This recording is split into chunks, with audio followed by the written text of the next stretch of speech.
ఒక పాము ఒక వ్యక్తిని కాటేసి వెళ్ళిపోతుంది. అయితే ఈ వ్యక్తి ఏం చేయాలి?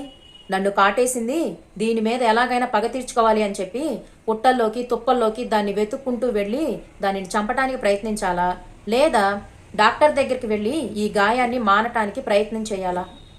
చాలామంది కూడా వెళ్ళాల్సిన దారిని మర్చిపోయి ఇలానే రాంగ్ రూట్లో వెళ్తూ ఉన్నారు. మీ గాయాన్ని మానటానికి ముందు డాక్టర్ దగ్గరికి వెళ్ళాలి కదా. తర్వాత మీరు పగ తీర్చుకోవాలన్నా దాన్ని చంపాలన్నా మీరు బ్రతికుండాలి కదా. మీ లైఫ్లో కూడా ఇలాంటి పాములు వచ్చి వెళ్తూనే ఉంటాయి.